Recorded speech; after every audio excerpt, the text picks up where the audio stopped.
저는 오늘 여러분과 함께 새해의 결심이란 제목으로 은혜를 나누고자 합니다. 우리들은 과거에도 새해 새 아침마다 새 결심을 한 기억이 수없이 많이 있습니다. 그러나 대개 그 결심은 작심삼일로 곧 무산되고 말았었습니다. 그러나 하나님 앞에서 결심하고 성령님의 도우심을 받으면 기도를 통하여 그 결심이 이룰 수가 있습니다. 이하간 우리들은 원하든 원치 않든 새로운 결심을 통하여 우리 인생의 발전을 가져오게 되는 것입니다. 새로운 각오와 결심이 없는 사람에게는 발전도 하나님의 축복도 있을 수가 없는 것입니다.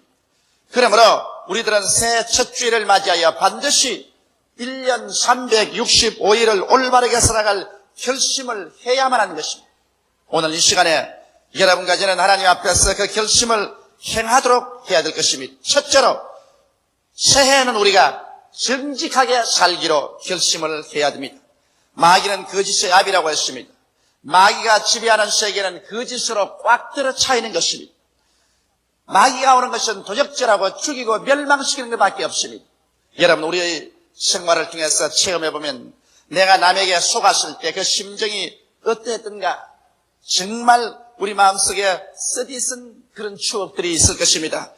우리가 물건을 샀을 때 나중에 집에 와서 물건을 보니까 이것이 속아서 샀다는 것입니다. 품질도 좋지 않고 거기에다가 가격은 비싸게 주었습니다. 그때 얼마나 마음속이 분통이 트는지 모릅니다. 혹은 여러분께서 사업상 사기를 당했을 때 약속을 하고 난 다음 속았을 때 우리의 영혼 속에 느끼는 부정적인 감정은 이루 형용할 수가 없는 것입니다. 여러분, 저는 옛날에 피아노 사기를 당한 경험이 있습니다. 우리가 서대문에서 교회를 세우고 겨우 교회를 운영해 나가려고 할 때 그때 꼭 교회를 위해서 피아노가 필요한 것입니다. 그래서 그랜드 피아노를 사기로 하고 피아노의 피자도 모르는 제가 피아노를 찾기 시작했습니다. 그런데 우리 교회에서 책임 있는 분이 피아노를 소개를 했었습니다. 그래서 새 피아노라고 해서 새 피아노에 해당한 돈을 주고 피아노를 샀습니다. 그런데 발로 밟는데도 붕대를 전부 감아놓고 새 것처럼 해놨는데 교회 갔다 보니까 완전히 30년도 넘는 오랜 피아노인 것입니다. 돈은 새 피아노를 주고 난 다음 30년도 넘는 피아노를 갖다 놓고 난 다음 그때 마음속에 다가오던 그 원통함과 분통이 터지는 것은 말로 다 할 수가 없습니다. 여러분, 이 세상에 사람이 사기를 당하고 난 다음 마음에 기뻐질 사람이 아무도 없습니다. 사기를 당하면 분노와 적개심이 생겨납니다. 다시는 여한 일이 있어도 그 사람을 신뢰할 수 없게 되고 마는 것입니다. 여러분, 우리 자신이 만일 남을 속였을 때 일시적으로 속임으로 말미암아 이득을 얻을는지는 모르겠습니다. 그러나 상대방으로부터 원한을 사게 됩니다. 그뿐 아니라 공신력을 잃게 되어 그때로부터 시작해서 거래를 끊어버리고 마는 것입니다. 어떠한 말을 해도 그때 이후로는 사람들이 믿지 않고 마는 것입니다. 정직하게 사는 데는 많은 어려움이 따릅니다. 그러나 먼 눈으로 인생을 볼 때 정직은 눈에 안 보이는 참된 재산이 되는 것입니다. 이렇기 때문에 우리는 최선을 다하여 이 거짓이 많고 사기가 깍들어찬 세상이지만은 정직하게 살아야 되는 것입니다. 오늘날 국제적으로 우리는 끊임없이 교통하고 거래하면서 살아가는 것입니다. 우리는 신뢰를 바탕으로 해서 상호간 교통하고 국제적으로 교류해야지 신뢰를 잃어버리면 그때로부터 시작해서 세계의 고아가 되어버리고 마는 것이며 우리 사회에서도 일단 공신력을 잃어버리면 그 사람은 버림받은 사람이 되고 깊이 인물이 되어버리고 마는 것입니다. 이러므로 우리는 어찌하든지 새해에는 우리에게 손해가 가는 일이 있더라도 우리는 말과 행위에서 정직함을 가지고 살도록 결심해야 될 것입니다. 둘째로 우리는 성실하게 새해를 살아가도록 결심해야 되는 것입니다. 성실보다 더 나은 재산은 없다는 옛 속담도 있는 것입니다. 불성실한 사람은 책임감이 없는 사람인 것입니다. 여러분 생각해 보십시오. 철길목을 지키는 간수가 불성실하여 기차가 오고 가는 시간에 잠을 잤다고 하십시다. 그러다가 철길 간수가 그 간수목을 내리지 않았기 때문에 버스가 지나가다가 기차와 충돌해서 대형 사고로 이렇게 수많은 생명을 잃었다면 그 책임을 누가 질 수가 있겠는 것입니까? 오늘날 우리는 사회 한 사람 한 사람 우리의 맡은 곳에서 책임감 있게 인생을 살아야 되는 것입니다. 책임감이 없는 사람은 불성실한 사람인 것입니다. 불성실한 사람은 끈기가 없습니다. 무슨 일이든지 일을 시게 넣으면 조금 하다가 말고는 끝장을 보지를 않습니다. 그럴 뿐 아니라 신뢰성이 없어서 불성실한 사람에게 아무것도 맡길 수가 없고 그러한 사람의 말을 믿을 수도 없는 것입니다. 여러분 성경 말씀 가운데 보면 가룟 유다 같은 사람은 참으로 불성실한 제자였습니다. 예수 그리스도 앞에서 사도로서의 책임을 다하지 못했었습니다. 그는 오히려 예수 그리스도를 은 30년에 팔아먹는 비극적인 일을 행한 것입니다. 그는 사도로서 왔으면 어려운 일이 있어도 끈기가 있게 참아야 될 것인데 그는 사도로서의 직분을 중도에서 포기해버리고 말하셨습니다. 하나님께 신뢰성을 잃어버리고 예수님 앞에도 신뢰성을 잃어버렸습니다. 자기도 자기 스스로를 믿을 수가 없어 나중에 목매어 자살해버리고 말한 것입니다. 성실한 사람은 자기 일에 충성스럽습니다. 자기가 무슨 일을 맡겨도 그 일에 누가 무엇라고 말하든지 충성스럽게 그 일을 해냅니다. 맡은 바 일은 끝까지 완수합니다. 손해가 나든 어떠한 어려움이 다가오든 괴로움이 다가오든 그 일을 끝까지 마치는 사람이 성실한 사람인 것입니다. 이러한 사람은 말한 것은 곧 이루옵니다. 말과 행동이 일치하는 사람입니다. 나는 성경에 보면 사도 바울 선생같이 성실한 분이 없다고 생각합니다. 사도 바울 선생은 하나님께서 부르신 일에 그는 끝까지 충성했습니다. 수많은 고통과 괴로움과 시험을 당했음에도 불구하고 그는 하나님이 부르신 그 부르심에 어긋나게 행동한 적이 없는 것입니다.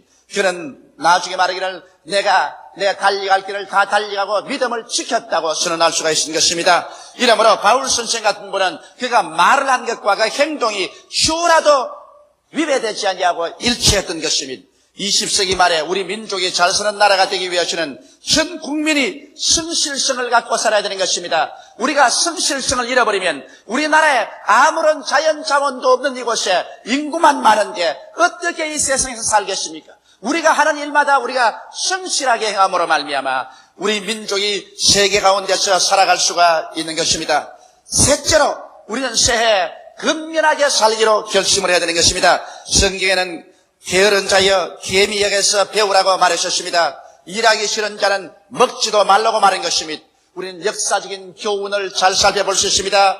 대로마 제국이 천하를 호령하다가 어떻게 해서 그렇게 무참하게 망해버리고 말한 것입니까? 로마 제국의 말기에는 사람들이 모두 다 게으르고 놀기를 좋아했었습니다. 그래서 국민 전체가 연락하기를 좋아하고 나라에 100일 이상의 공휴일이 있었습니다. 365일을 여러분 세월에 100날 이상의 공휴일이 있으니 어떻게 그 나라가 되겠습니까? 그래서 사람들은 연락을 좋아하고 먹고 마시기를 좋아한 결과로 대로마 제국은 망해버리고 말한 것입니다. 여러분 우리가 해방된 이후로 늘 귀에 못이 박히도록 들은 것이 독일의 라인강의 기적이라고 말했습니다. 독일은 잿더미 위에서 그들은 부지런히 일했었습니다. 심지어는 공휴일까지도 반납해가면서 일을 했었습니다. 그래서 독일의 기적을 일으켜서 세계적인 경제대국이 됐는데 오늘날에 와서 그것은 완전히 거꾸로 바뀌어버리고 말한 것입니다. 오늘날 세계 경제학계는 독일병이라는 것이 있습니다. 독일병이란 무엇일까요? 라인강의 기적을 가져와서 대경제 부흥을 가져온 독일이 이제는 국민들이 이상한 독일병에 걸렸었습니다. 그것은 너무나 많은 독일 사람들이 이제는 일하기를 좋아하지 않습니다. 일주일에도 30시간 이상 일하기를 원하지 않습니다. 그리고 정부에 더 많은 봉급을 원하면서 더 많은 적은 일하는 시간을 요구하고 있는 것입니다. 독일병에 걸렸습니다. 그래서 외채라고는 하나도 없고 세계에서 경제 우등승했던 독일이 오늘날에 와서 200만 명 이상 되는 실업자가 길거리에 해덕이고 독일은 경제적으로 낭패에 처했으며 수많은 외국 노동자들을 강제로 추방하지 않고는 견딜 수 없는 그런 처지에 처하고 말한 것입니다. 그렇게 부지런하여서 세계 우등 국민이 되었던 독일 국민들이 오늘 독일병, 게으름병에 걸려가지고서 나라가 경제적인 파탄을 향해서 줄다름질 치고 있는 것입니다. 그렇기 때문에 일하기 싫은 자는 먹지도 말라는 말은 사실인 것입니다. 여러분 우리가 무슨 일을 하든지 일을 하면 거기에 집중하여 열심히 일을 해야 되는 것입니다. 나는 요사이 많은 젊은 청년들과 대학생들이 공부하는 데 가보았었습니다. 공부를 하면 그냥 공부에 집중해야 되는데 공부하는데 음악을 틀어놓고 혹은 또 조그만 카세트를 귀에 꼽아놓고 발로서 음악에 장단 맞춰가면서 공부합니다. 세상에 그래서 무슨 공부를 합니까? 어떠한 사람은 공부방에 텔레비 켜놓고 텔레비 봐가면서 공부를 합니다. 그렇게 해가지고서는 아무 공부도 안 되는 것입니다. 공부를 하려면 집중해야지요. 옛날에 뉴턴은 열심히 연구를 했었습니다. 그런데 하녀가 점심때 밖에 나가면서 물을 끓여놓고 난 다음에 계란을 하나 갖다 놓고 점심때 계란을 물속에 넣어서 삶아서 잡수세요 부탁을 했습니다. 그렇게 하게 됐습니다. 그런데 하녀가 나중에 오후 늦게 와보니까 아직 점심도 안 잡수었는데 물통에 보니까 물이 부글부글 끓어있는데 계란을 넣는 것이 아니라 자기 시계를 넣어놨었습니다. 얼마나 연구에 집중했던지 책상 위에 있는 계란을 넣는다는 것이 시계를 접어놓고 난 다음에도 계란 넣은 줄 몰랐었습니다. 이와 같이 집중해서 일을 해야 되는 것입니다. 여러분, 미국 사람들이 잘 사는 이유가 어딘지 압니까? 미국 사람들이 일을 하면은 무섭게 일을 합니다. 이마에 땀이 흘러도 땀을 닦을 여가가 없습니다. 일하는 중간에 친구들이 찾아오거나 가족들이 찾아와서 만나자고 해도 그 시간에 만날 수가 없습니다. 일을 하면 그렇게 집중적으로 일을 해야 돼요. 미래의 열매를 바라보고 인내를 갖고 고통을 이겨가면서 일을 해야만 되는 것입니다. 부지런해야 삽니다.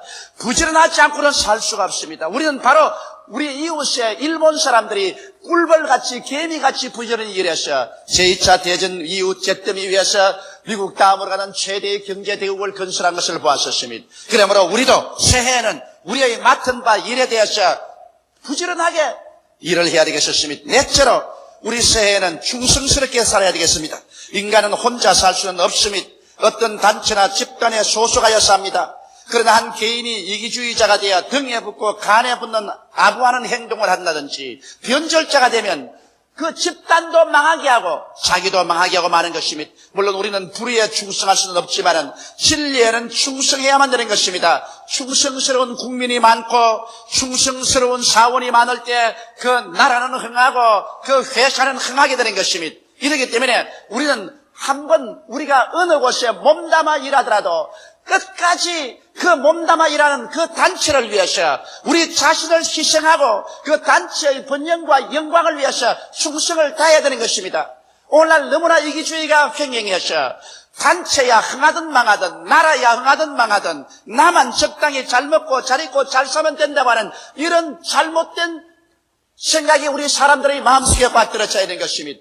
우리가 이웃나라 일본하고 경쟁해서 살려면은 우리는 우리의 나라나 우리의 소속한 단체, 우리는 충성스러운 마음으로 열심으로 몸을 아끼지 않고 일해서 살아가야 비로소 우리도 잘 살 수 있는 나라가 될 것인 것입니다. 성경 말씀 가운데 보면 한번 베드로는 예수님에게 충성하겠다고 말하고 난 다음 변절을 했었습니다. 예수님 십자가에 못 박일 때 도망을 쳤고 예수님께서 저 가야바의 뜰에서 심판을 당할 때 예수를 모른다고 세 번이나 부인했었습니다. 그는 변절자였었습니다. 그 결과로 그가 당한 정신적인 고통과 괴로움은 이루 말로 다 할 수가 없었습니다. 그는 통회하고 통과하고 자복했습니다.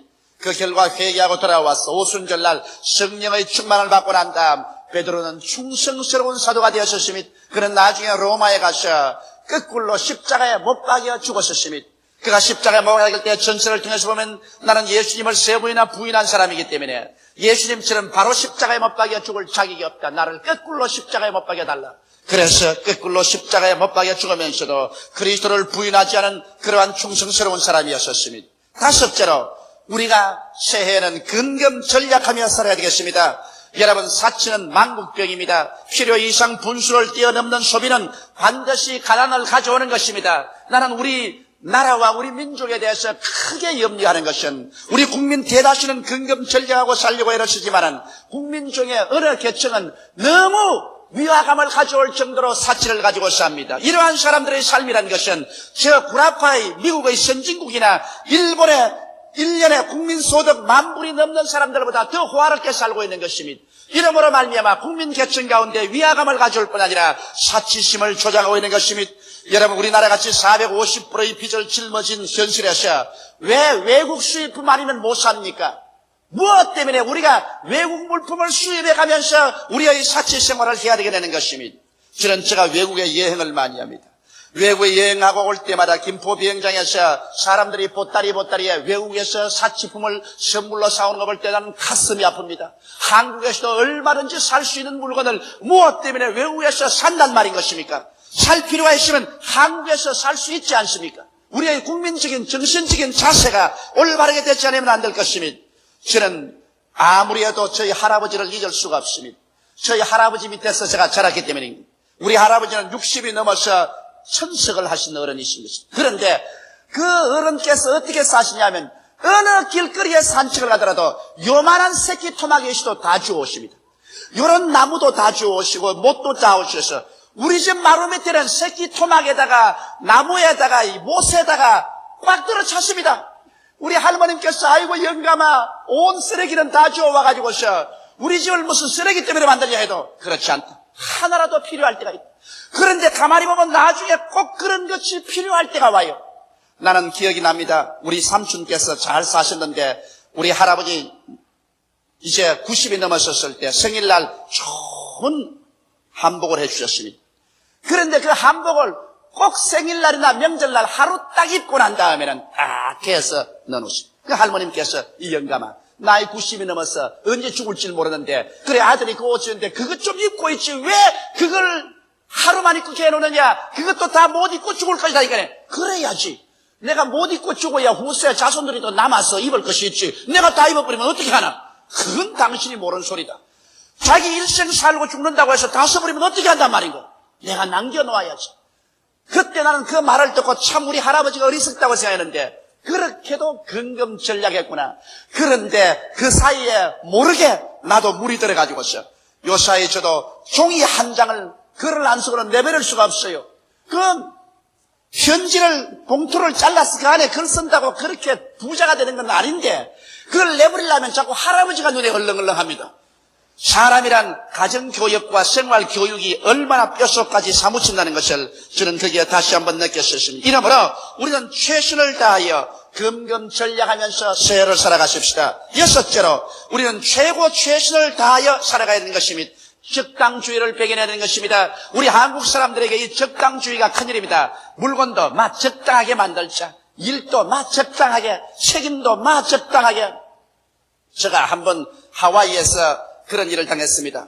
저녁에 비행기를 타려고 밤늦게 1시 중간 비행장에 앉아있는데 로스앤젤레스 비행기를 몰고 들어온 그 비행 조종사들이 들어오고 또 그 비행기를 받아서 이 한국으로 몰고 올 조종사들이 나가는데 비행기 성능이 어때? 그러니까 그 몰고 온 사람들이 그 왼쪽 날개 몇 번 엔진이 별로 좋지 않은 것 같아. 출력이 안 나와.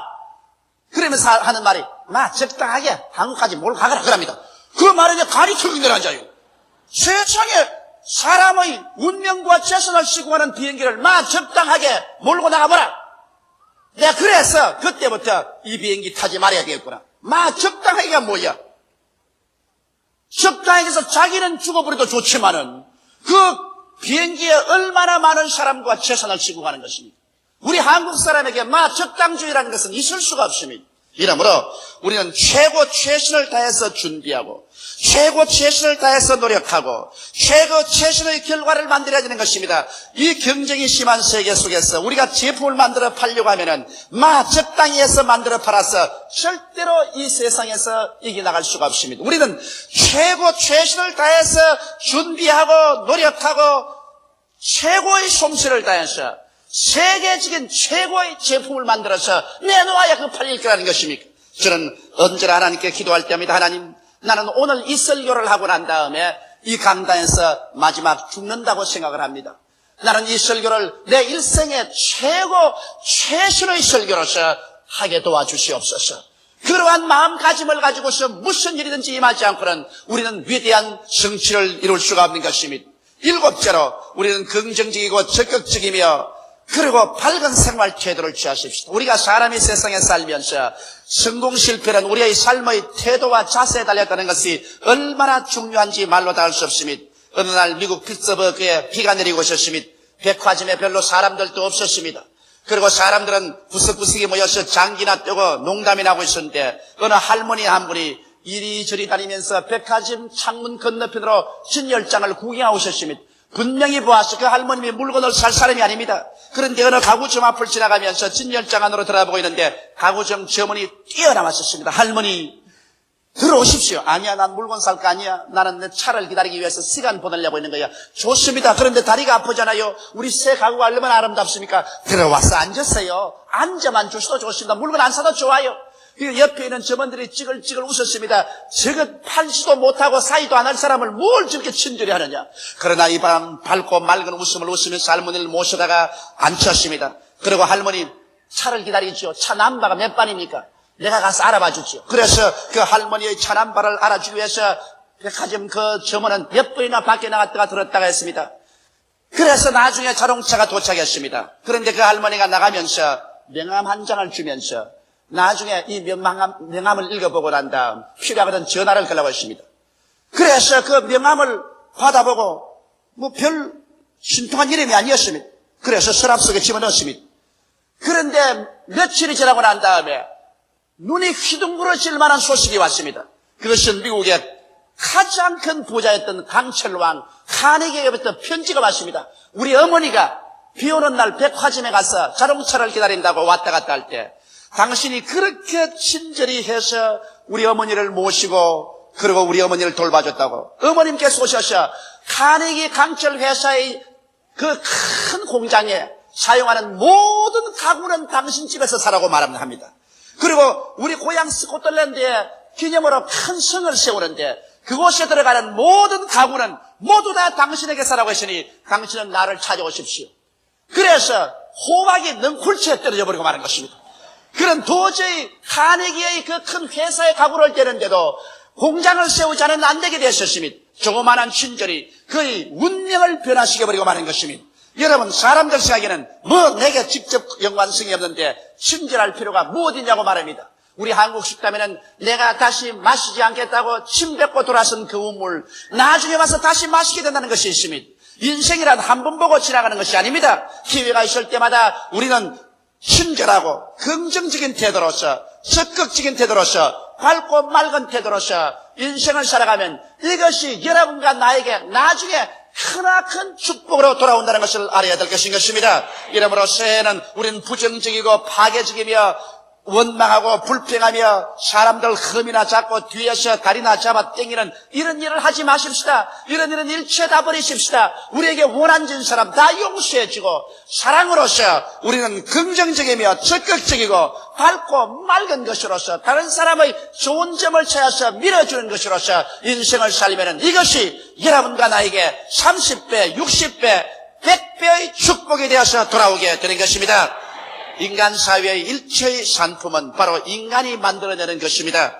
그 인간이 어떠한 마음가짐으로 사는가가 그의 모든 행동의 결과로 나타납니다. 잘 살고 못 사는 것, 흥하고 망하는 것, 꾸어주고 사는 것과 얻어먹고 사는 것 등 모든 인간 삶은 그 인간됨에 달려있는 것입니다. 우리는 다가온 새해 진실로 하나님 앞에 겸허히 우리의 죄를 회개하고 새 마음을 가다듬어 예수 그리스도를 중심으로 모시고 성령의 은혜를 받아서 우리는 오늘 우리가 생각해보는 이 7가지 사항을 우리의 마음속에 간직하고 위대한 인생을 살며 우리의 생활에 열매 맺는 삶을 살아야 될 것인 것입니다. 성경은 말씀하시기를 지킬 만한 것보다 내 마음을 지켜라. 생명의 근원이 이에서 남이라고 말한 것입니다. 사람들은 생명의 근원이 자연 환경에서 나온 팔자성환으로 올 것이라고 생각하는 것입니다. 그러나 생명의 근원은 우리 마음에서 솟아나는 것입니다. 마음이 정직하고 성실하고 근면스러우며 충성스럽고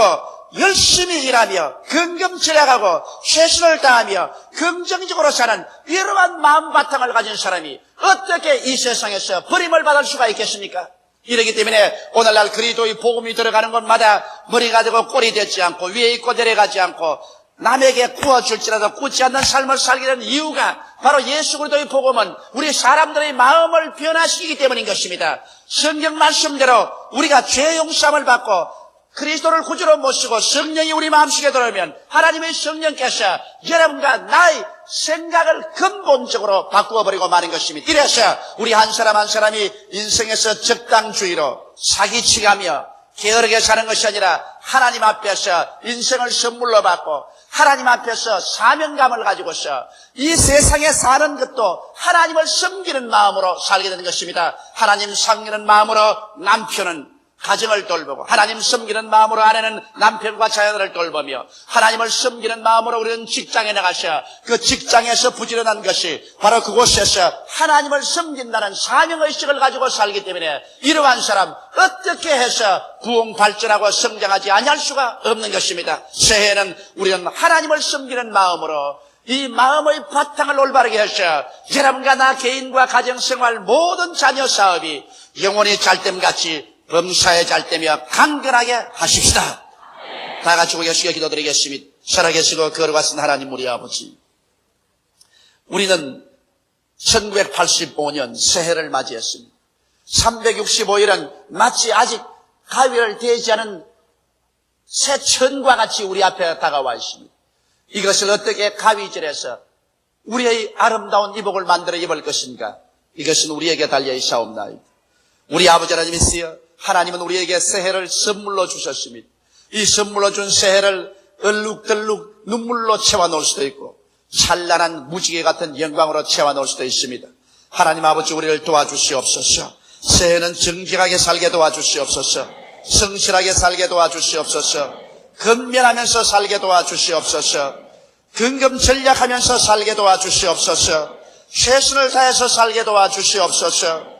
아버지여, 긍정적이고 적극적인 생활 태도를 가지고서 밝고 맑고 환하게 인생을 살게 도와주시옵소서. 새해의 결심과 각오를 통해서 우리 인생이 성령님의 도우심으로 새로워지게 하여 주시옵소서. 예수님 이름 받들어 기도드리옵나이다. 아멘.